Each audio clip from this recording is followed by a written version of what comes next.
Bonjour à tous, j'espère que vous allez bien. Aujourd'hui, je vais vous présenter la société Score. Donc, sans plus attendre, le sommaire. Alors, on commencera avec la présentation de l'entreprise, ensuite l'analyse fondamentale, après une analyse technique, et on finira par une petite conclusion où je vous montrerai mes actions de Score sur mon PEA de chez Bourse Direct. Bien sûr, je ne suis pas un conseiller financier. Mon avis dans cette vidéo ne représente pas un conseil d'investissement. Elle est juste réalisée à but pédagogique. Chaque investisseur doit avoir sa propre stratégie. Investir en bourse représente un risque. Vous êtes le seul responsable de vos achats et ventes d'actions. Donc Score est le premier réassureur français. Les primes émises brutes par activité se répartissent entre les réassurances vie avec 53,3%. Ensuite, il y a les réassurances non-vie avec 46,7%. Et là-dedans, il y a les réassurances dommages. C'est 73,7%. C'est tout ce qui est les couvertures des dommages liés aux biens industriels, commerciaux, véhicules, etc. Et 26,3%, c'est tout ce qui est lié aux dommages dans le domaine de l'agriculture, de l'aviation, etc.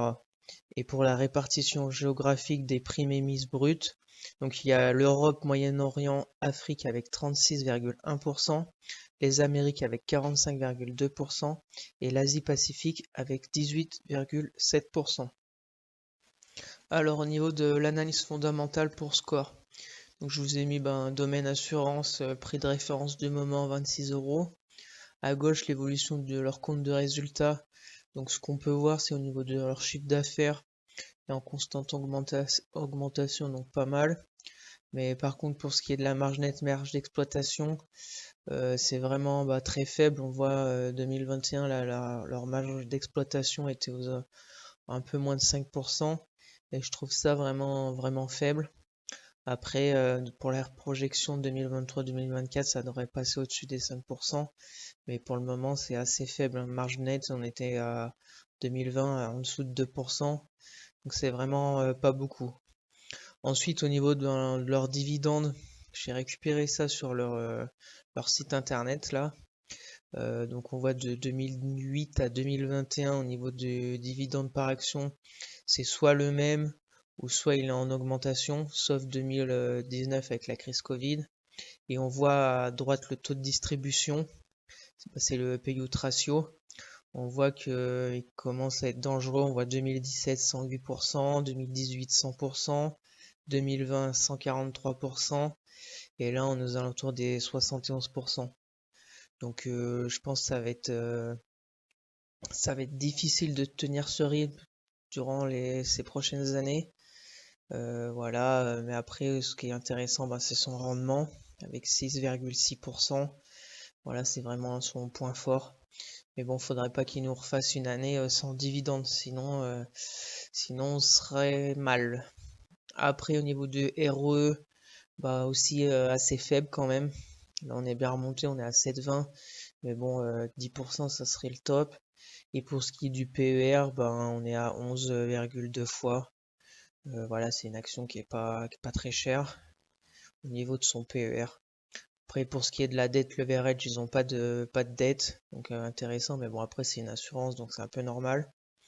Voilà ce qu'on pouvait voir sur l'analyse fondamentale. Donc, point négatif pour moi, c'est leur marge d'exploitation assez faible et leur taux de distribution qui est aux alentours des 100% durant ces 4 dernières années. Sauf cette année, on est à 71%, donc c'est pas mal. Mais voilà, ça fait 2 ans qu'on est à 1,80€ de dividende. Est-ce que l'année prochaine, ils vont le augmenter ou le laisser à 1,80€? On verra bien. Voilà pour l'analyse fondamentale.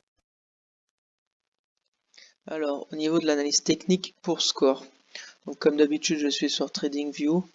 Donc, je me suis mis en unité de temps weekly pour bien voir la tendance de fond de ces dernières années. Donc, ce qu'on peut voir, c'est depuis 2012, de 2012 à la crise Covid, on a eu une tendance haussière avec plusieurs rebonds sur la moyenne mobile 200. Voilà, on a eu en 2014, 2016 et 2018. Ensuite, bien sûr, crise Covid, mars 2020. On va se mettre en daily pour voir ça de plus près. Donc après on a enclenché dans un canal haussier Même si voilà, c'est pas non plus une vraie tendance haussière, mais bon, c'est quand même une tendance haussière. Pas fulgurante, mais elle est là quand même. Avec ce support, cette résistance là des 31 € qu'on a touché en novembre 2020, en mars 2021 et là en février 2022 qu'on n'a pas réussi à transpercer pour le moment. Ensuite, bien sûr, on a eu l'invasion avec l'Ukraine où on a atteint le support des à peu près 22,80 € qu'on avait déjà atteint aussi en août 2021. Et pour le moment, là, on est voilà sur une tendance court terme baissière avec cette oblique. Même si là, ces dernières semaines, on est en train de consolider, je trouve, parce qu'on a presque pas bougé depuis le avril, le 5 avril, donc ça fait un peu plus d'un mois qu'on est toujours en dessous des 28 € et au-dessus des 26 €. Donc je trouve que c'est pas trop mal parce que vu l'indice comme le CAC 40 est en train de souffrir ces derniers temps, Score est en train de plutôt pas mal résister. Donc je pense que quand ça va repartir au niveau de l'indice du CAC, je pense que Score suivra aussi la hausse. Donc voilà au niveau de l'analyse technique. Après au niveau des supports intéressants, il y a les 25 € là. Et puis le plus bas de l'année, crise guerre Ukraine vers les 23 €. Voilà pour Score. Pour le moment que je trouve que c'est une valeur refuge qui baisse pas trop ces temps-ci, donc intéressant. Voilà au niveau de l'analyse technique. Donc au niveau de sa droite de régression pour Score, donc ce qu'on peut voir c'est que on est sur une croissance moyenne annuelle de moins 1,64%. Mais bon, si on enlève avant 2005, auquel était à presque 100 € l'action, on peut voir que c'est une légère tendance haussière quand même.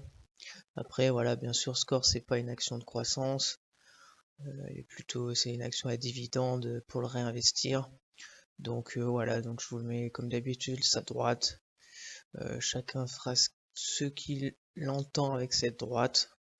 Et voilà, sinon pour sa droite de régression. Donc pour conclure avec Score, je vais vous montrer mes actions sur mon PH chez Bourse Direct.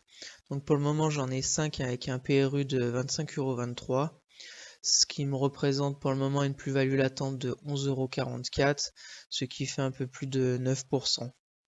Donc voilà, donc Score, on a vu avec l'analyse fondamentale que au niveau de leur marge, sa marge d'exploitation est vraiment faible. Son P/E ratio commence à être dangereux là avec plusieurs années à 100%. Voilà, après bien sûr au niveau de son rendement sur dividende à 6,6%, c'est son très gros point fort. Comme ça on peut toucher le dividende et le réinvestir soit sur Score, soit sur une autre société. Voilà, personnellement, pour le moment, je garde, même si ces fondamentaux me plaisent plus trop.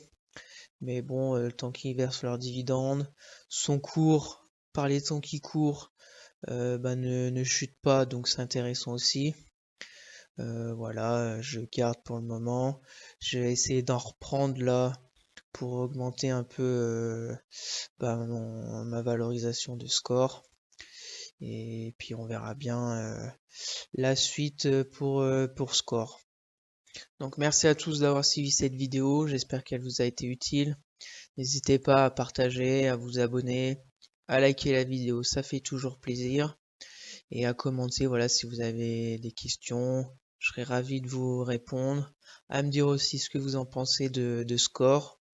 Et puis voilà, à la prochaine pour de nouvelles vidéos. Allez, bye!